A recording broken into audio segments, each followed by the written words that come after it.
All right. Good afternoon, everyone. Or if you're in the Eastern time zone, I did the same thing yesterday. If you're in the Eastern time zone, good afternoon. If you're in the Pacific time, good late morning to you. Glad you're joining us again today. Welcome to day 2 of the 5 days to build your risk management plan for your small architecture firm. It's our 5-day challenge. So thanks for joining us today. Glad that you're here. As you get here, say hi. I see Benita's waving from Atlanta. She's the first into the room, so to speak, first commenting today. So glad to have all of you here. Again, make sure you say hi. Let's see who all is joining us live for the training today. Like I said, it's day 2 of training for this challenge. As yesterday and every day will be like this. I'm joined by Zach Waters. Hi, Zach. Hey, how's it going, Jeff? Great. Glad to have you with us again today. For those of you that maybe didn't join, I don't think I see any names yet that weren't with us yesterday, but if you don't know who Zach is, if you weren't able to join us yesterday, Zach is the CEO of Black Swan Risk Management. He is an expert in risk management. He knows the AEC world very, very well. Some of you maybe, or I shouldn't say that. I think several of you are probably working with Zach, which is a good thing. Um, but Zach is our expert for this week. It's a 5-day challenge to help you build a risk management plan for your architecture firm. And maybe you're thinking of starting your own firm, and this is a great, absolutely great starting point as you think about that. We're doing this because we know that many small firm architects, and let's be honest, it's not just small firm architects, but many small firm architects, when I ask them, say, yeah, I don't actually have a risk management plan. I've got my E&O, I've got my insurance, but I don't have a comprehensive risk management plan. So that's why we're here this week to, over the course of 5 days, help you build a customized risk management plan for your practice. So, yesterday was day 1. If you missed yesterday, don't worry about it. You can catch up, right? The recording from yesterday is available inside either the Entree Architect Community Facebook group or the Architects and Allies Facebook group, or on the Entree Architect YouTube channel for that matter as well. You can find that recording, you can watch, you can catch up. The homework from yesterday is published, it's out there. You can catch up. You can do the homework. There were only really 2 questions, two exercises on the homework yesterday, so you can catch up. We're going to present. Zach is. I say we. Zach is going to present today's training here in just a couple of minutes, and we'll help you catch up. That's why we're here. The goal is for you to learn something every day, for you to do something every day, to go through an exercise every day towards the goal of creating this plan at the end of 5 days, or a collective, I guess, after the end of 5 days. So again, welcome. Glad that you're here. Let's see. Looks like we've got about 20 people in the room, which is awesome. If you haven't said hi, or at least waved like Benita did, wave and let us know that you're here from whatever platform you're joining us from. If you are commenting and your comment isn't showing up on the screen like everybody else's, then it's probably because you're joining from Facebook, from a private group, and you need to give Facebook permission to communicate with Restream, which is this platform that we use here. So there's a URL in the bottom left corner, chat.restream.io/FB, like Facebook. Type that into your browser, and then a couple of clicks later, you'll give Facebook permission to talk to Restream, and your little graphic will show up. The picture of your smiling self will show up, and also your comments will show up on screen, and we'll be able to see that like everybody else's. It looks like everybody, if I'm looking at this correctly, Zach, it looks like everybody's joining us from Scott's joining us from LinkedIn today. Great to have you with us from San Francisco. He says MRI at 10:20. hopping in and out of the meeting. So yeah, don't try to take your phone or your laptop or anything. They don't like when you do that in MRIs. Yeah. Speaking from experience, that's not Yeah, something you wanna try. So yeah. so hope everything is okay there, Scott. But, we've got, Benita's in Atlanta, and Chris Novelli is in, Massachusetts, and Gene, welcome back, and Jefferson in LA. Gene, remind me where you are. I forget. You said yesterday where you are, but I've forgotten where you are. Jefferson's in LA, Scott's in, San Francisco. John Jones is in Westport, Connecticut. He says, "Another beauty of a day." It looks like here in Indianapolis, it looked like rain earlier, but, it looks sunny now. It's suddenly, as is usually the case in the Midwest, we went from like, "Is this winter ever going to end?" to, "Hey, yeah, we have to turn on the air conditioning today." It's hot and humid all of a sudden. Let's see. Emma's joining us from New Jersey. Chucktown Sean's in the house. Stephanie, welcome back from Providence. Let's see. Christian's joining us. He says from upstate New York. That means Ithaca specifically for him. Daniel Stewart, welcome back from Southern California, SoCal. John Brunt, welcome back from Salt Lake City. Says he's joining from the desktop. So the iPad doesn't work. I'm not sure. I don't know the logistics. I'm always on this side. I'm never joining from that side. So I'm not the one to ask about logistics on getting, what works and what doesn't. Unfortunately, sorry to not be able to answer those questions. Angela, welcome from Central New York. Okay, we're dividing New York up. We've got upstate, we've got central. I don't know enough about the geography of New York to speak intelligently about any of those. But if you want to divide your state up, you can. Glad to have you here. Let's see, Janine, or not Janine, Jean is in Annapolis, Maryland. How could I have forgotten that? Thanks, Jean.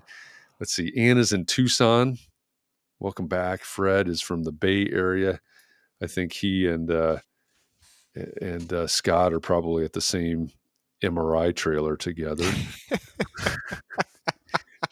Ann says it should be 94 in Tucson, which, of course, that's a Oh. dry heat.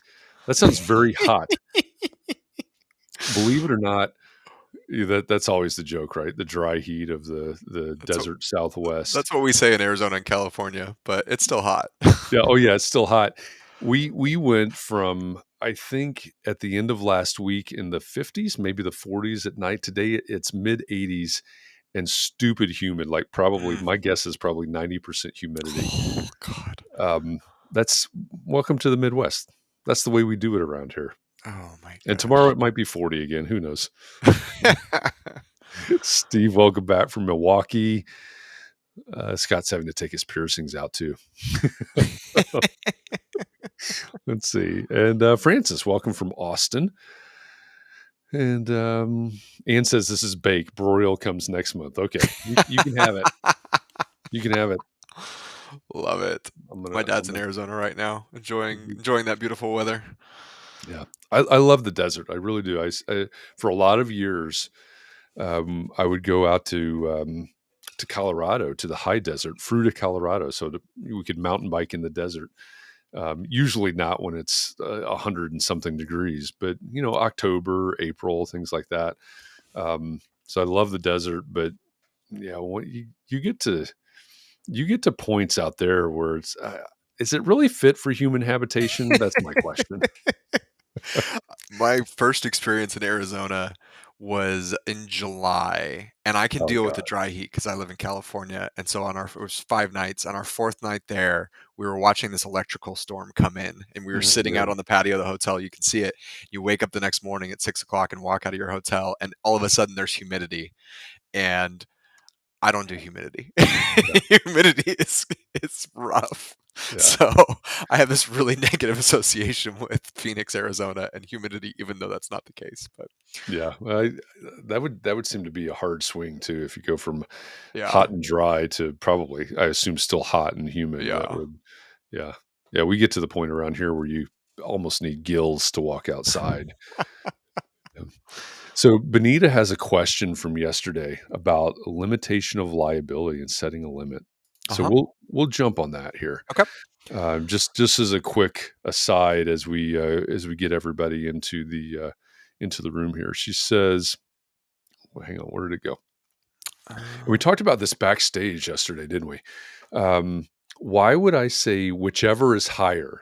So let me set the stage really quickly. And mhm, Zach, you correct me where I get this wrong. sure. So yesterday, a question came up about limitation of liability. Is that a good thing? Can we actually do that? I know a lot of architects will say, "Hey, I'm limiting my liability to the amount of the fee that you're paying me." To kind of put it in layman's terms. So my fee is $10,000. That's the limit of my liability. And yesterday you said, well, maybe in you didn't use these words, but maybe in olive branches, um, $10,000, which is my fee, or $100,000, Mhm, whichever is higher. mhm, And I think the reason you said that was to make it feel maybe more equitable right. to the client. But I think that's where Benita's going with her question. If my fees are $50,000 and the limit is 25,000 or vice versa, how is saying whichever higher favoring me? And maybe I'm not understanding it correctly. So can you expand on that a little bit? Yeah, it's what you just said. It's we're extending an olive branch and we're trying to make sure that this limitation of liability is going to hold up, right? So the story that we told yesterday was of a structural engineer in the Port of Oakland who did a small project, $2,500 fee, shoring a crane out there in the Port of Oakland where they move all these shipping containers. Didn't have a limitation liability, had a $2 million insurance policy, and the contractor overloaded the crane, the crane itself, and the contents fell into the water. No limitation liability, $2 million claim because it was I don't remember exactly, but like a $10 million claim or something along those lines. So it's a whole nother thing. We could go down a rabbit hole of exposure versus fault. But the point being was the structural engineer's exposure on their $2,500. I, so many variables that go into this. A judge, a jury, an arbitrator, somebody who's going to have to make a judgment on something like this. What I would like to do by putting that number in there is make it very easy for them to make that judgment, which is should we have been able to cap that structural engineer's liability at 100,000 instead of 2 million, and that's a huge win, right? That's a huge win. So that's kind of the thinking. It is absolutely an olive branch, and it's to make it very very clear that we are thinking about this not just in our own regard, but we're trying to be equitable here, right? We're Yeah. trying to we're trying to understand that it's a very murky gray area in terms of what our liability is, and I understand that because architects don't like to give away limitations of liability to their subconsultants. Because if you're an architect and you have a $2 million policy, and your subs all have $10,000 limitations of liability, guess who's on the hook for that remaining Yeah. 980, whatever Yeah. $1,000, right? So it's just kind of it's a look in saying I understand, right, that this is a hard thing to put a number on. So this is why I'm making it the higher of the two. Yeah.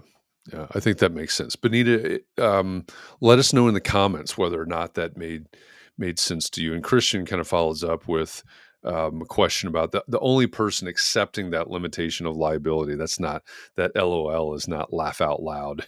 It's limitation of liability. The only person that's accepting it is really you and your client, right? That is correct, and so Christian's nailing it this morning. He sent me a contract to review. We'll go through that later, but you can't limit your liability with a third party, right? And the story there is out here in 2015. We had a Berkeley balcony collapse, an apartment not far from UC Berkeley campus. I think they were Irish exchange students, maybe Scottish. I apologize.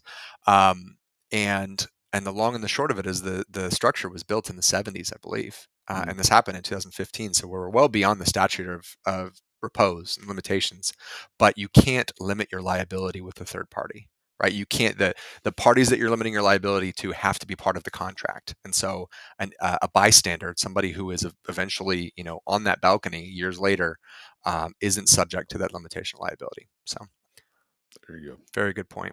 Good to know.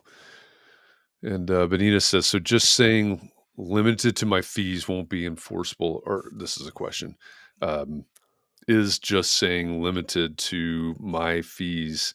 Um, enforceable, why not say limit to my fees at a minimum to a maximum? I think that's what you're saying, isn't I it? think, yeah, we can dive into that a little bit more, Benita, if you want to send me an email. But I think we're saying the same thing, just kind of different wording. But it is fairly enforceable. And again, where we get into this, and the reason I use that structural engineering example is it's such a small fee with such big exposure, right? And so typically as an architect, um, the balance of fee and exposure maybe is not going to be that far off, right? Hopefully we're getting a little bit of fee, and we're going to talk about scope of services today, and that definitely encompasses the fee that you're going to charge. Um, so that's the reasoning for it, and that's why I would like to put a larger number on there. Steve Litchfield, the attorney that I've been on Context and Clarity with, he is incredibly comfortable with limiting to my fee. As long as the other side has had the ability to see it, you can go as far as having a line next to the limitation liability to have the client initial, and that way they saw it, they're signing off on it, and those hold up very very well in court. So. Um, yeah, I'm That's really good to know. yeah. It's very good to know. Yeah. Yeah. Yeah. All right. Well, let me reset the room here, so to speak, real quickly. Um, Welcome to day 2 of the 5 days to build your risk management plan for your small architecture firm challenge. My name's Jeff Echols. I'm here as the host, as the facilitator. If we've never met before, I host a thing called Context and Clarity, which, if you see the graphics revolving around this challenge, this is a Context and Clarity challenge. Every day we have conversations about the topics that matter most to the success of small firm architects. This week, we're expanding on that. We're doing this challenge where, over the course of 5 days, we're digging into risk management as from a holistic point of view. I'm going to say, with the goal of helping you build your own risk management plan, a customized risk management plan for your architecture firm. So if you showed up yesterday and you show up today and for the rest of the week, we're going to go through these steps, a little bit of learning every day, a little bit of homework every day. And then by the end, we'll pull it all together and you'll have a good start, a good framework for your risk management plan. I'm joined, I say joined, but really I'm hosting our expert, who's Zach Waters, the CEO of Black Swan Risk Management. And he's doing our training every day. So we'll have a different topic every day, a different, a small sliver of this as we go through the week. Yesterday, Zach talked about standard of care. Today, Zach's going to talk about scope of services. Now, we mentioned earlier, or I mentioned earlier, backstage. What happens is we have this hour of training every day, and then we have backstage. We invited everybody backstage yesterday. Many of you took advantage of that. Um, we had a great conversation for an hour where it's all Q&A, all digging deeper into the things that we talked about. I expect today there's going to be some questions about the homework from yesterday, probably some questions about the training from today, and that's what that is for. It's more access to Zach is basically what it is. It's an hour of Q&A on all of these things that we're talking about. So um, a couple of things to note there. If you are a paid member of the Entree Architect Academy, this backstage pass, as it were, is available to you. It's included in your membership. If you're not, that's fine. You can still get access to the backstage portion of this. All you need to do is go to entrearchitect.com/VIP. It's on the screen, bottom left corner right now. Go to entrearchitect.com/VIP, get your access, and join us here backstage when the training session is over today. Every day, the training session is at 1 p.m. Eastern, 10 a.m. Pacific. The backstage session is at 2 p.m. Eastern and 11 a.m. Pacific. Hopefully, I got that right. See how I do time zones like that? That's that. It'll be that way Monday, yesterday, all the way through Friday. So again, if you want access to the backstage and you have not yet registered for it, go to entrearchitect.com/VIP. And then I guess this is sort of taking a step backwards, but if you would like all this stuff emailed to you, if you'd like reminders every morning, if you'd like the homework assignments emailed to you, go to entrearchitect.com/challenge and just sign up. And those will be sent to you every day. John says I'm reading the comments. I'm just laughing. we're we're Access. gonna we're gonna have Great. to uh, we're gonna have to rebrand this, so to speak. They're gonna call this Zaccess. Yeah, I love or it. backstage Zaccess. I love It's it. exactly what you're getting I love it. That's awesome. for the backstage pass there. That's excellent.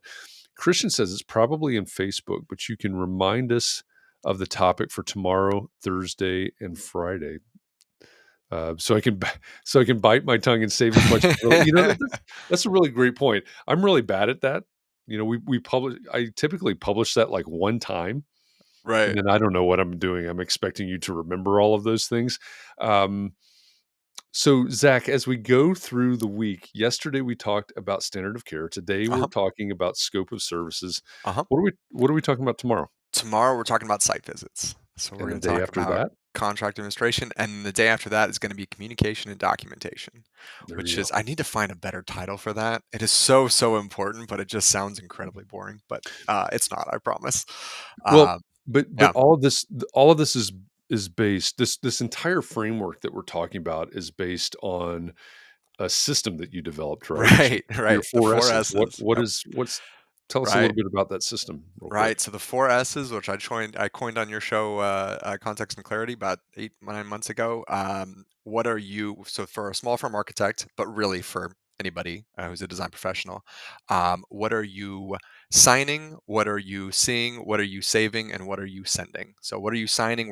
We spent a lot of time on standard of care yesterday, Yep. because we could spend a month. I could do a college course on contract review and we wouldn't be there, but we're trying to be incredibly practical here and pick out the pieces that have the biggest effect, right? That we can change, that we can actually modify and get done in our favor.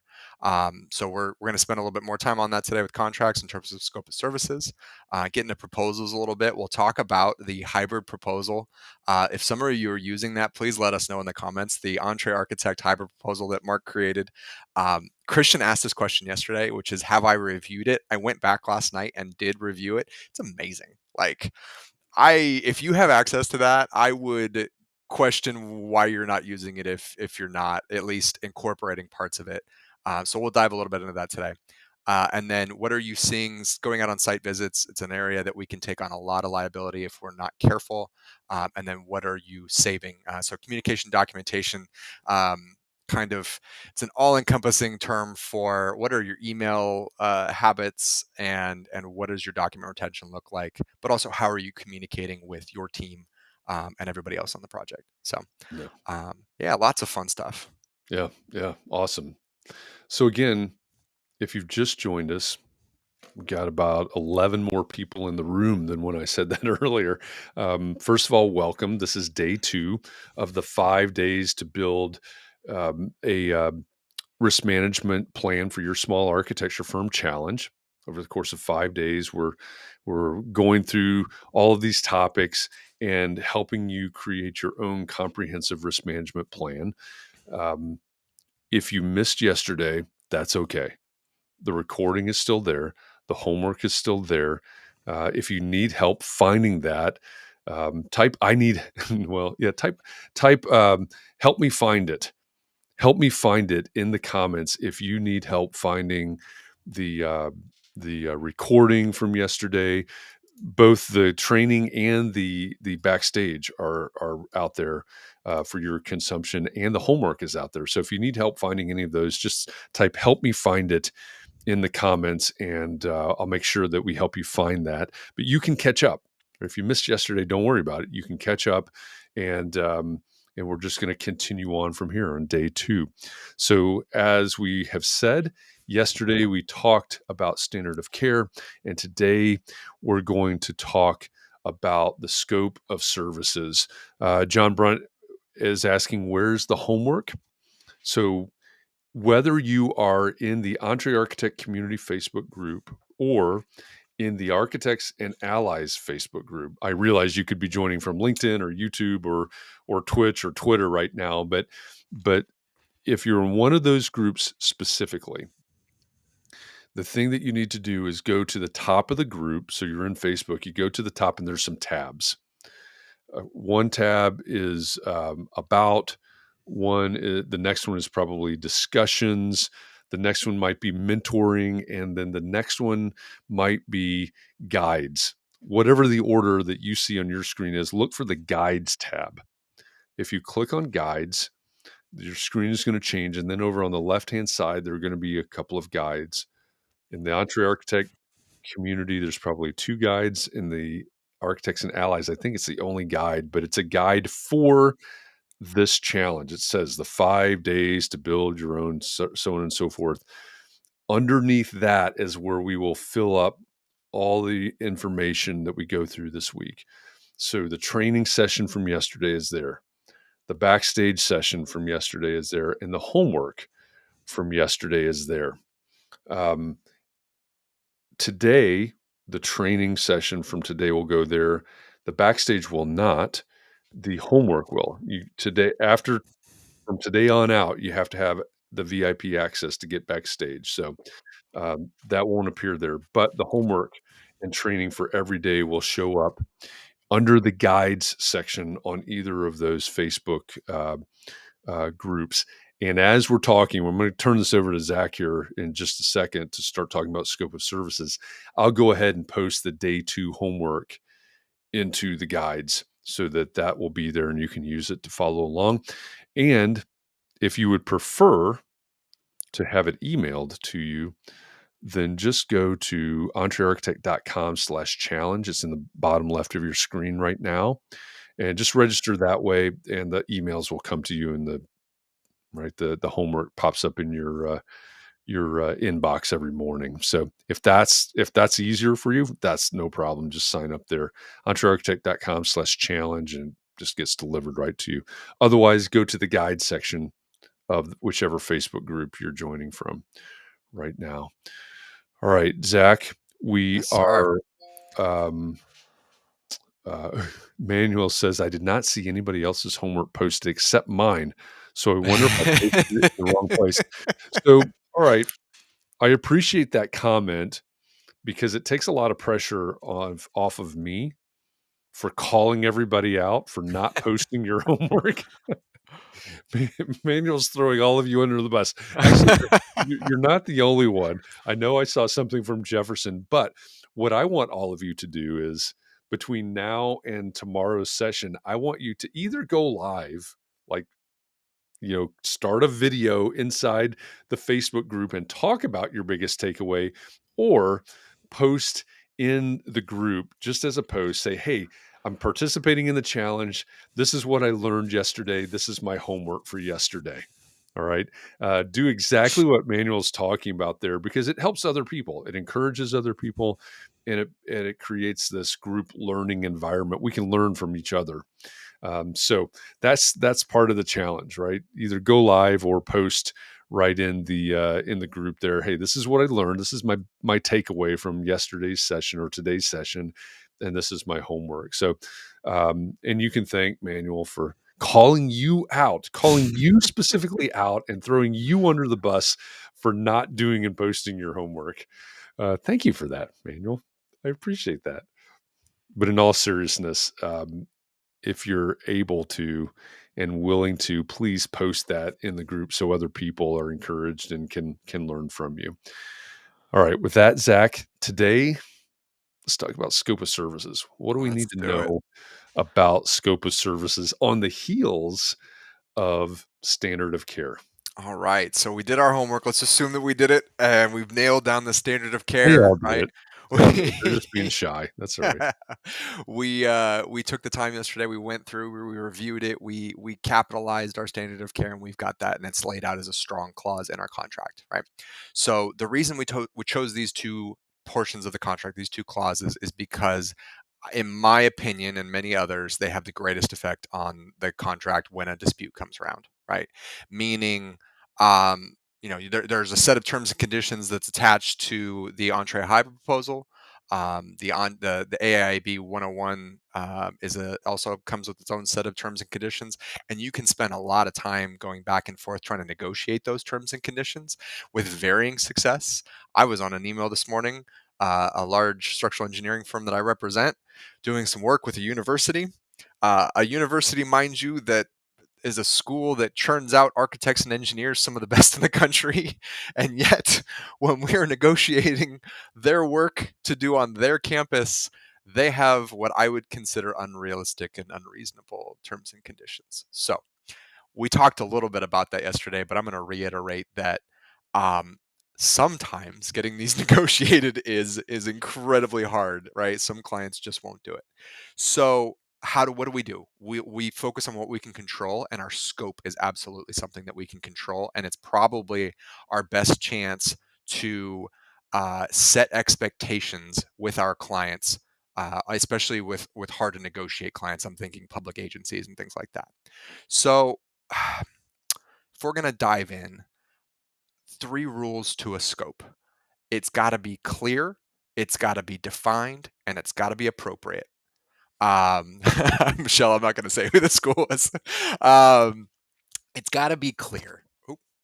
This is so important. And I'm going to read to you some scopes that are very real scopes that you tell me whether you think these are clear or not.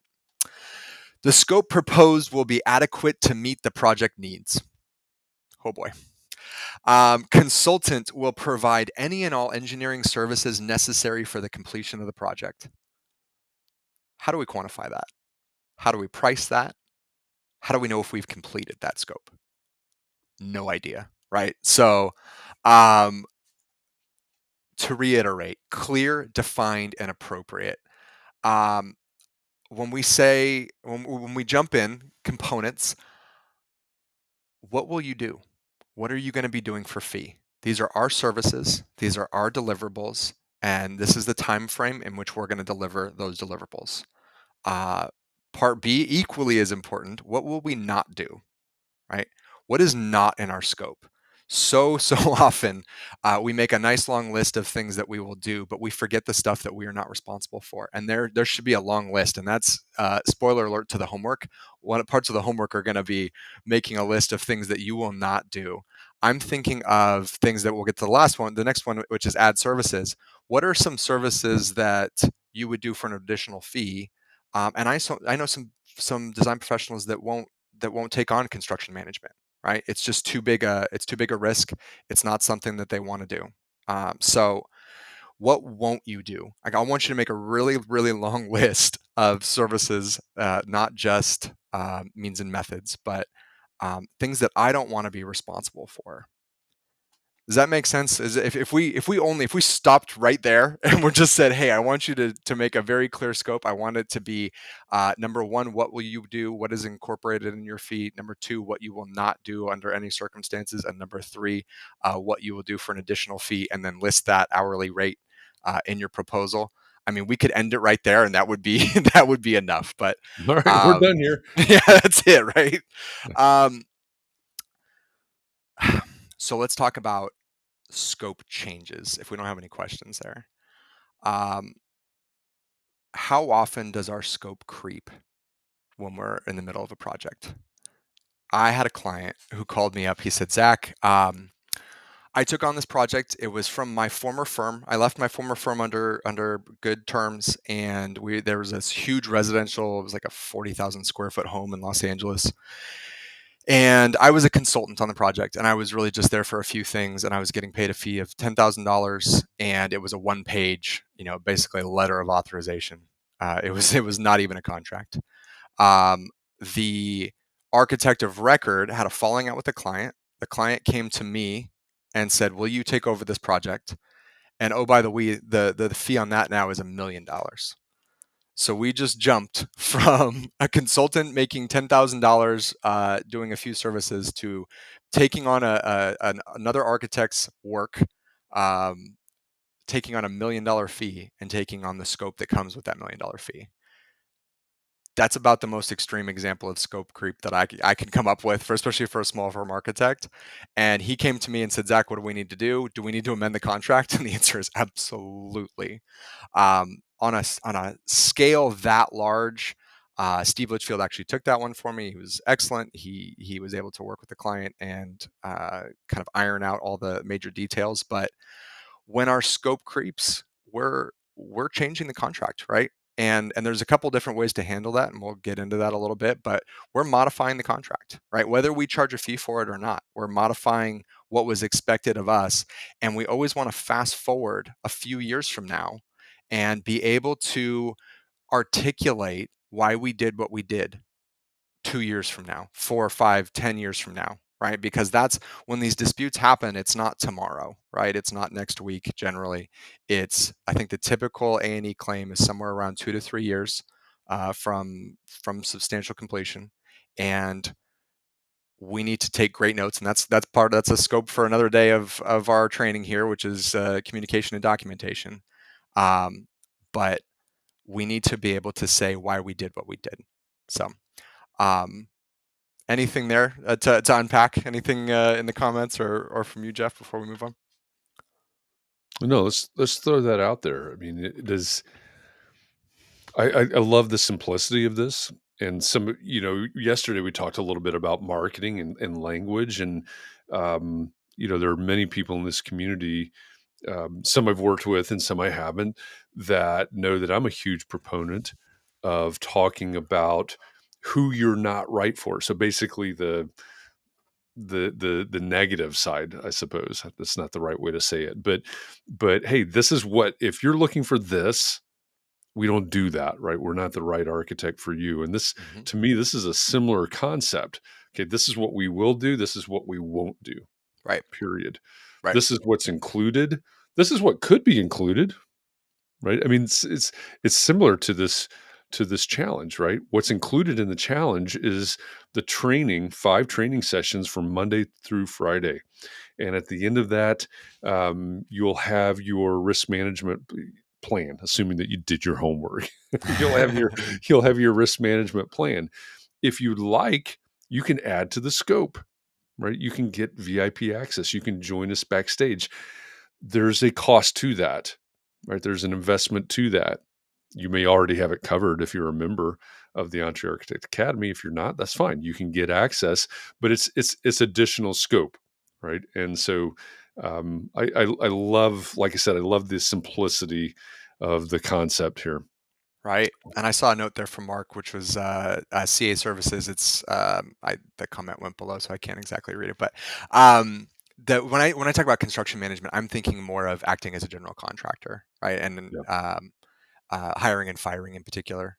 When we think of it from a purely an insurance standpoint, when we define construction management, we're going to break it up into at risk or Yeah. not at risk. And at risk is going to be I'm in charge of hiring and firing and bringing on people. And there's just a much larger amount of liability that comes with that.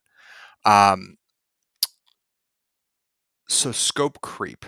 Um, who, who who is most likely or what type of client would you think would be most likely to engage in scope creep? Would it be the client who I just took on, who is brand new, who has never worked with me before, or would it be the project owner that I've worked with on 10 different projects before and we've Mhm. built very similar schools like this? Um, I think some people might be shocked to learn it's the second one. It's the friendly relationship. It's Mhm. the one that I know, and you and I, Jeff, are out on the project, and we say, "Hey, by the way, here we are on this school project site, and oh, we need to add a gymnasium over there. Can you go ahead and do that?" Right? It's like, oh yeah, right.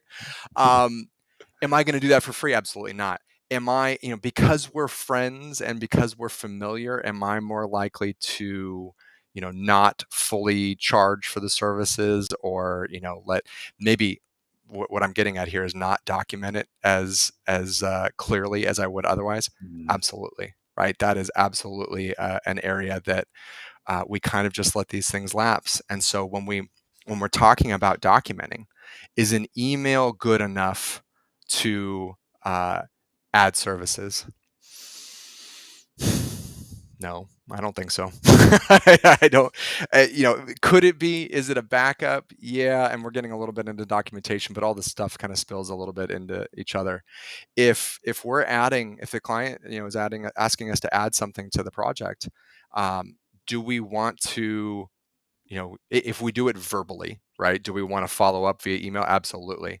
But do I need some type of documentation to the contract? Should I, as a firm, have some type of thing, even if it's just a one pager, which is uh, an amendment to the contract?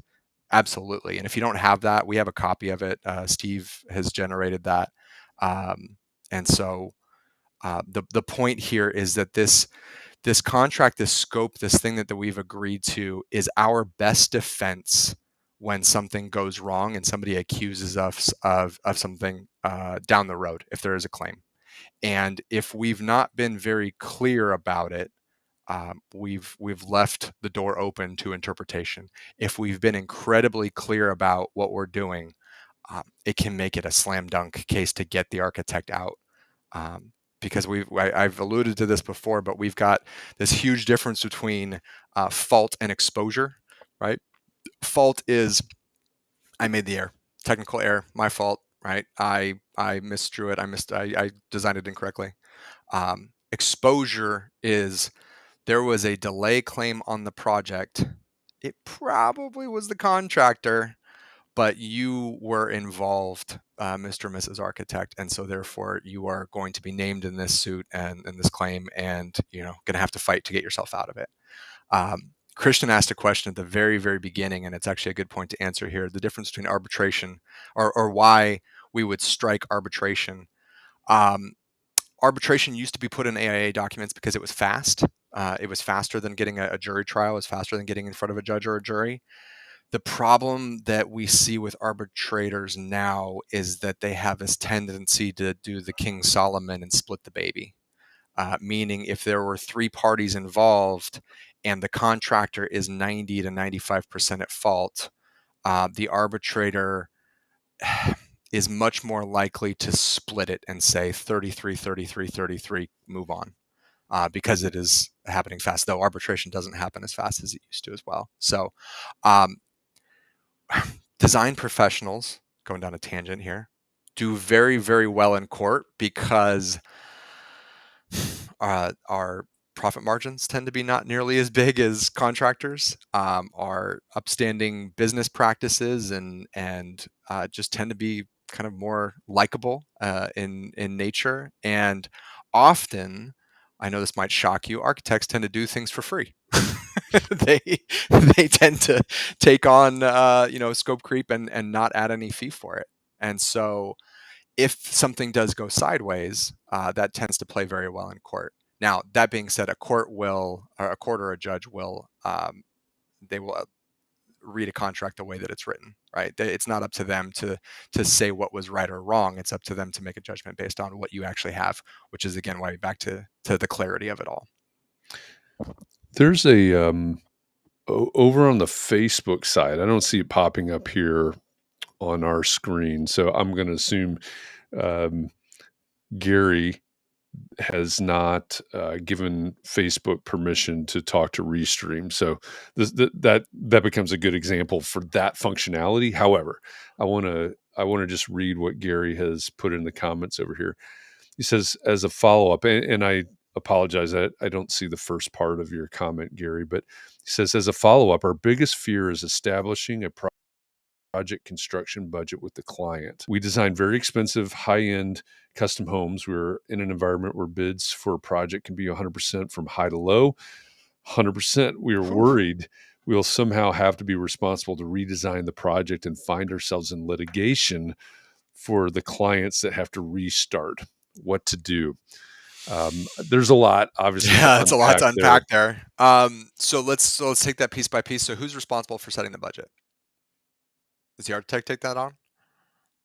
Because I'm, I I'm, was looking at the hybrid proposal, and I think that's one of the terms and conditions is that that's absolutely not the architect's responsibility. It's the client's responsibility, right? yeah. Um, redesign has been a tough thing, and I have seen that some clauses there rear their ugly heads. When I was in college, I worked at Lowe's in the lumber department, and it was a really cool college job. I think a 2x4 was like $1 at the time, and I'm not that old. Nowadays, I think a 2x4, depending on where you live, is $5 to $10. It's crazy. Um, there was this huge jump in 2020 of construction materials just doubling in price overnight, right? And we still have supply chain issues here as we're talking about this in May of 2022. Um, is there contract language that I should be putting in about redesign? Absolutely, right? Absolutely. Do I want to redesign for free? No, it's not right. It's something that again, kudos to Mark LePage and his writing of the hybrid proposal, the entree. It addresses that language. If I have to, if I am going to do some redesign for free, I'm at least going to send a zero invoice, right? I'm at least going to document it. And by sending a zero invoice, it's an actual physical invoice that comes from, whatever software you're using, and it ties it back to the project, and it's got a project number on it. And so the reason for that is if I do 2 to 3 to 4 to 5 redesigns and have zero fee for it, it makes it very clear to all involved that we are getting out of the realm of this is good for both of us right now, right? This is and if I need to, this is documenting that again 2 to 3 to 5 years from now. Um, our scope crept here and we did this and we did this for no extra fee. So kind of back to that arbitrator litigation dispute resolution question, we are establishing that we are making these designs, and there's a whole big argument that we could get into about whether or not you should do it for free or not, but um, yeah, zero invoice is a very good idea. Yeah, that's that's that's a good recommendation. John Jones says, so the amount of our fee, and this is a question, so I guess, so the amount of our fee can have an impact on how judgments are divided. um I'm sure it could. That's not necessarily what I'm getting at. Perception thing. Yeah, perception thing. I will say, on the flip side of that, the fastest way to shut down an architecture firm is to do ad services for free. Um, about 5 years ago, I was working the small firms desk at a large insurance agency doing professional liability, and we said we did risk management. We didn't do nearly as much of this type of stuff as I'd like. Um, but I got to help. I think that year I helped 100 architects and engineers start their firm, meaning I helped with their insurance. I didn't help them, wasn't involved in their marketing and whatnot. And so you see this firm start, and then when you go to renew the insurance the next year, some of them don't renew, and it's not because they don't need insurance; it's because they're not in business anymore. And then the year after that, a few more of them, and a few more, and you start to kind of ask questions. It's almost like uh, I want to know what happened, right? Was it not a good fit? And this is going down a pipeline of a much bigger conversation, but a lot of times it was fees, right? A lot of times we weren't making enough profit, and that's not really in my scope for you to kind of how you define your profit margins, and you should go talk to somebody who specializes in that. But the fastest way to shut down your firm is to take on a project where you've bid and tried to win it, being low bid or being very conscious about your bid, and then had to redesign, and all of a sudden I'm shocked at the number of architectural projects that lose money. Not that don't make money, but literally lose money, right? That is a very real thing. And I'm not the person to be able to tell you how to get out of that. I can just tell you the mechanism that I see that it causes a lot of pain. So Good, good, good warning there. yeah, right. Yeah. Okay. Where are we at here? So scope creep, so document. If we need, I can make available the one pager that we have, which is just a contract amendment. You should have something like that.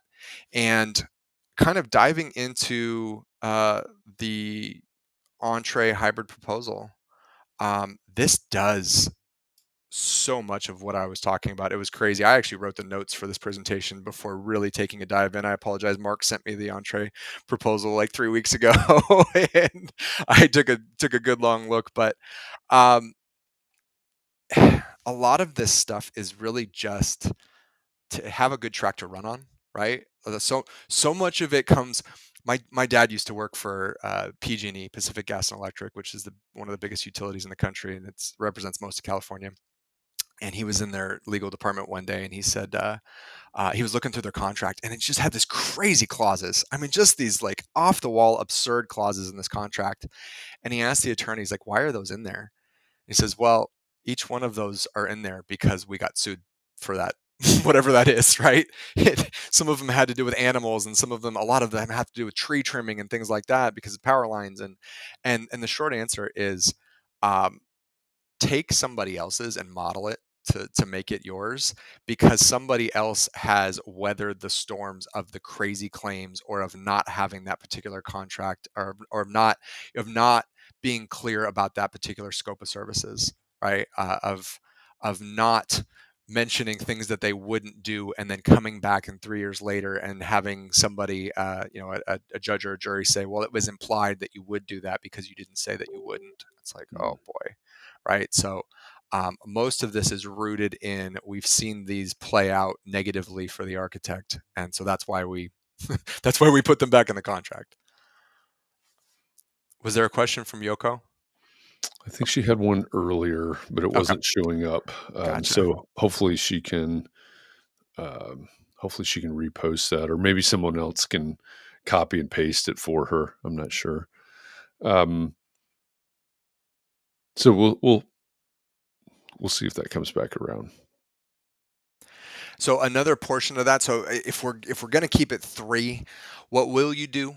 Right? What is my basic, or what are our services for fee? What won't you do? This is a list of what we will not do, and then this is what will cost extra.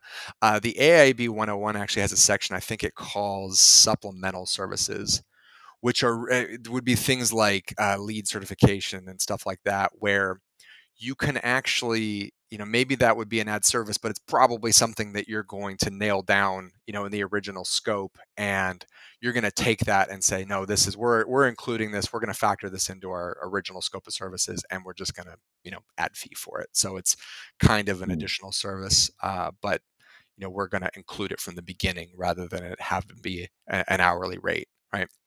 Um, Mark had asked a little bit about, or we'd brought up site visits, and we're going to talk about this tomorrow. But how many site visits, are you willing to do? How many meetings are you willing to attend? Are you factoring those to your fee, right?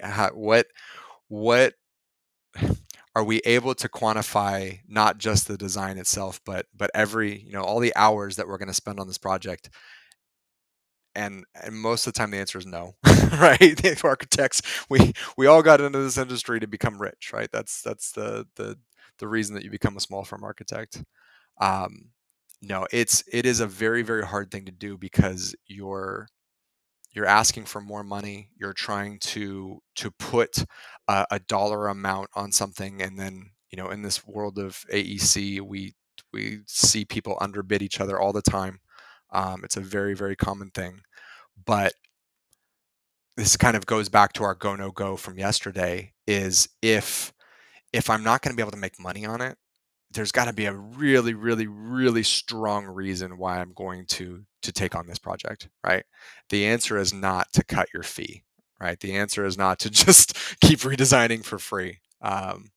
So yeah, that's I'll get off my soapbox now, but Yeah, that's a good soapbox. So here's Yoko's question that she asked earlier.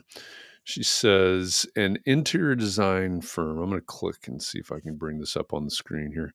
An interior design firm I partner with a lot asked me if I could seal their set on another project. So new construction, multifamily housing. They're only doing the interior design for the amenities. The architect of record refuses to seal the interior design drawings. And I've got to scroll here real quickly. Um, if I stay involved during construction documents and provide project management and QA/QC services, would that be legal for me to seal? Baltimore County, Maryland. Worried about my exposure and the risk. well, It, This is a perfect opportunity for me to say I am not an attorney and I do not play one on the Yeah. internet. I would definitely seek legal advice. We have attorneys that we can work with. I can set you up with somebody out there on the East Coast that does this a lot. Um, again, it's not for me to comment on whether it's legal or not. It definitely presents some challenges that you get into when you're signing and sealing something, especially if you're not the one who designed it, and you get into some legal issues there. So I won't really comment too much on that. But okay, good. Yeah, so Yoga's reached out to an attorney. It I've seen it done. It is practiced in the industry for sure. The legality of it, you're going to want a good attorney to take that take you by the hand there and kind of walk you through what to look out for and watch out for landmines, because you can absolutely elevate your standard of care there. You can absolutely take on somebody else's design without fully understanding. And yeah, I, And I think that's so. Apologies because I'm going to read between the lines here. I'm going to read something into this, and it may not be accurate. But back to one of your earlier points where you said, it's that relationship um, based part of it that can get us into trouble. And it sounds like Yoko works with this mhm, interior designer, and this is the part where I'm going to be reading into. She may feel like, hey, in order to strengthen or continue this relationship or whatever, I need to help this person out. right. um that could be the landmine, as you said, I suppose. It absolutely could, and it's a much deeper issue. Um, in general, and I'm making a sweeping generalization, architects tend to be wonderful, wonderful human beings who do not like confrontation. Right? It's just the truth. I've never, uh, never met a single architect like that. yeah, right. I'm kidding. And so these types of situations become very, very difficult, right? Versus, the general sweeping generalization of a contractor is that don't mind having, maybe skirting a few things, having tough conversations, making it business, it's just business, that type of stuff. So that doesn't tend to be the MO of a design professional. But when it comes to somewhere where you're going to have to set very clear boundaries, and um, yeah, it becomes a whole nother thing. This is why we're going to build this contract negotiation course, because negotiating this type of stuff is the secret sauce, right? We can know what to say, but it's how do we get it? Uh, how do we get our client to sign off on it? How do we get other design professionals to sign off on it? How do we put it? How do we make it a win-win for everybody? It's Each situation is going to be a little bit different. Um, Yeah. I'm seeing comments flood in now. Yeah. Yeah. Well, Yoko has added something here, and I think it's, maybe this is something to address right before we wrap it up here, because believe it or not, we've made it to the top of the hour. Oh boy. Um, she says, if I can perform QA/QC, I Mhm, feel fine sealing their sets because I know their work and I can check their work. They're really good. My hesitation, and this is the part I would like to ask you about. My hesitation is accidentally taking on liability for the architect of records work. mhm. Yeah. So there's an So this architect of record that's doing everything around this, and then the interior designer's pieces. So that sounds like a good idea, not taking on liability for the architect of record. So what do we need to know about that?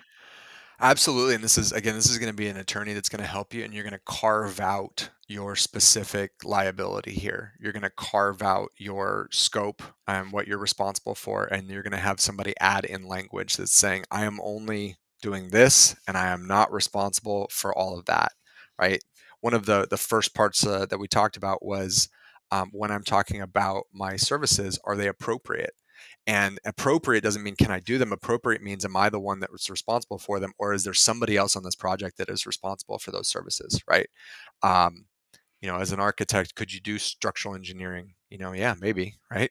If there's a structural engineer involved on the project, do I want to be responsible for the structural engineering? Absolutely not, right? So, yeah, that was absolutely. You can get in there and you can write language. It's above my pay grade to write that type of language, but that is what a good attorney will do for you, is to be able to kind of navigate that situation and put in some some clauses that are in your favor.